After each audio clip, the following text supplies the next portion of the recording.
मन को एकाग्र कर लीजिए। सारा ध्यान वक्ता के शब्दों पर। डिक्टेशन शुरू होगी अब से 3 सेकंड बाद। स्टार्ट।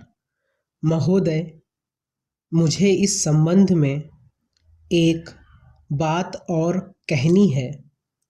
वह यह है कि मुझे मुख्य आयुक्त के भाषण के अनुसार यह आशा थी कि सरकार मजदूरों की उन्नति के लिए, उत्थान के लिए, उद्योगों के विकास के लिए और गांवों की स्थिति सुधारने के लिए तकनीकी प्रशिक्षण देने का काम करेगी।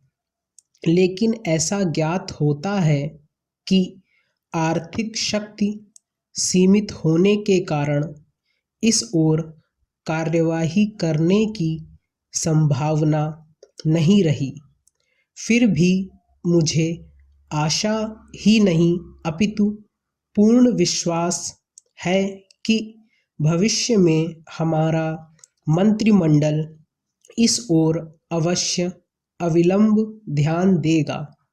इसी प्रकार से ग्रामीणों की अवस्था सुधारने के लिए सरकार घरेलू उद्योग धंधों को भी बढ़ाएगी, जो अभी तक नहीं के बराबर हैं। भारत की दृष्टि से कुटीर उद्योग बड़े उद्योगों की अपेक्षा अधिक लाभदायक हैं। पहली बात तो यह है कि भारत एक गरीब देश है और उसके पास इतना पैसा नहीं है कि वह बड़े उद्योगों के लिए पर्याप्त संख्या में बड़ी-बड़ी मशीनें मंगवा सके। बड़े उद्योगों के लिए बहुत बड़ी-बड़ी महंगी मशीनों की आवश्यकता होती है, जबकि कुटीर उद्योगों छोटी-छोटी और सस्ती मशीनों से चल जाते हैं। कुटीर उद्योगों के लिए न तो बहुत बड़ी-बड़ी इमारतें बनानी पड़ती हैं और न ही बहुत महंगी मशीनों की आवश्यकता पड़ती है। अतः ये उद्योग छोटे-छोटे गांवों में भी प्रारंभ किए जा सकते हैं। कई उद्योग तो इतनी थोड़ी पूंजी से भी शुरू किए जा सकते हैं कि उतनी पूंजी प्रायः हर किसी व्यक्ति के पास होती ही है।